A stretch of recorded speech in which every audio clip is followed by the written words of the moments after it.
নোয়াখালী আমরা ওনার নেতৃত্বে রাজনীতি করেছি।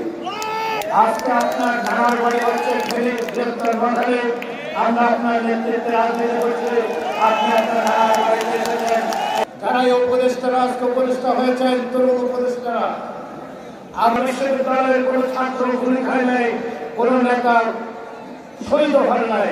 শহীদ হয়েছেন 174 বেসরকারি বিশ্ববিদ্যালয়ের ছাত্ররা, এদেশের কৃষক, শ্রমিক, জনতা, 472 জন বিএনপির নেতা কর্মী শহীদ হয়েছেন। আজকে 78 জন নেতা কর্মী শহীদের পরিবার। তা আমরা বলতে চাই, সেদিন তারা তাদের পরিবার নিয়ে, হারুন তাদের বাবা মাকে নিয়ে ডিবির হারুনের হোটেলে ভাত খেয়েছেন। 5ই আগস্ট অভ্যুত্থান সমাপ্তের পর তারা আজকে উপদেষ্টা হয়ে অনেক কথাবার্তা বলছেন। আমি সারা পৃথিবীতে সম্মানিত ডক্টর ইউনূস সাহেব, আপনি একজন সম্মানিত ব্যক্তি, সারা পৃথিবীতে আপনাকে সম্মান করে, বিএনপির প্রত্যেকটি নেতা কর্মী আপনাকে সম্মান করে। যখন আপনার মুখ থেকে বেড়ে আসে ছাত্ররা একটি রাজনৈতিক দল করতে চায়, তখন আমার কাছে এর অস্বস্তি লেগেছে। সারা দেশের 18 কোটি মানুষ এই কথা আপনার মুখ থেকে আসতে পারে না। তাই আমরা আজকে বলতে চাই, কিছু কথা বলবো না, শুধু একটি কথা বলতে চাই। আপনি ন্যূনতম সমাজের প্রিয় নেতা তারেক রহমান 2 বছর আগে 31 দফা দিয়েছেন।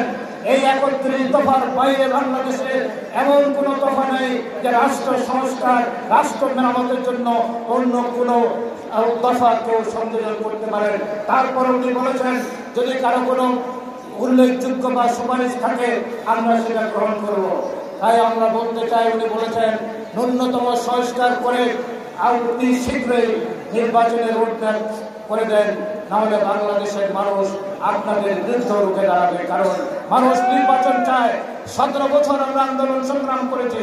আমরা আমাদের মায়ের জানাজা পড়তে পারি নাই, আমরা আমাদের বাবার জানাজা পড়তে পারি নাই, আমরা আমাদের বাড়িতে 17 বছর থাকতে পারি নাই। আমরা ঢাকা শহরে কেউ ফেরিওয়ালা হয়েছেন, কেউ বিভিন্ন বাড়িতে কেয়ারটেকার হয়েছেন।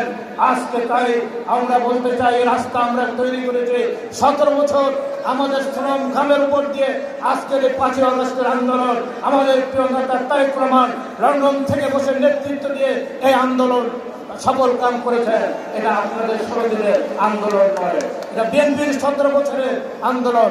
আমি হাসিনাকে ধন্যবাদ দিতে চাই। 15 বছর যে বিএনপির উপর অত্যাচার জুলুম করেছেন, বিএনপি একটি প্ল্যাটফর্ম ছিল, সত্যিকার অর্থে একটি রাজনৈতিক দল ছিল না। আপনার কারণে তারেক রহমানের নেতৃত্বে আজকে বিএনপি বাংলাদেশের অন্যতম নয়, বৃহত্তম রাজনৈতিক দল, এমন একটি সময় খাঁটি করা রাজনৈতিক দল হচ্ছে বিএনপি। তাই আমরা 17 বছর পরিশ্রম করেছি, বাবা মার সম্পদ বিক্রি করেছি, মায়ের গয়না বিক্রি করেছি, বইয়ের গয়না বিক্রি করেছি, সমস্ত সম্পদ আমরা বিক্রি করে দিয়ে জেল খেটেছি, হামলা করে আমরা মোকাবেলা করেছি। 2-1 জনের জন্য আমার প্রিয় নেতা তারেক রহমানের গায়ে যেন কাদা না লাগে, এবং তারা যদি কেউ করেন তাদের বিএনপি করার কোনো অধিকার নেই, তারা বিএনপি পরিশেষে এখানে উপস্থিত হয়েছেন আজকে প্রিয় নেতা নোয়াখালী জেলা কমিটি ঘোষণা করেছেন। এই নোয়াখালী জেলার সংগ্রামী আহ্বায়ক সাবেক ছাত্রনেতা জনাব মাহবুব রহমান আলো এখানে উপস্থিত হয়েছেন। তাকে আমি হাত তুলে সবার কিছু ধরে যাওয়ার জন্য বলছি। এখানে সাবেক ছাত্রনেতা হারুন রশিদ আজাদ সদস্য সচিব ওখানে উপস্থিত হয়েছেন। এখানে উপস্থিত হয়েছেন নোয়াখালী বারের 8 বার নির্বাচিত সভাপতি, প্রথম যুগ্ম সচিব, যুগ্ম আহ্বায়ক জনাব অ্যাডভোকেট জাকারিয়া উপস্থিত হয়েছেন। পরিশেষে আজকের এই নোয়াখালী মানুষদের উদ্দেশ্যে আপনি কিছু কথা বলবেন, আপনার নানান দেশের মানুষের উদ্দেশ্যে কিছু কথা বলবেন। এই বলে আমি আমার বক্তব্য এখানে শেষ করছি। খোদা হাফেজ। বাংলাদেশ জিন্দাবাদ।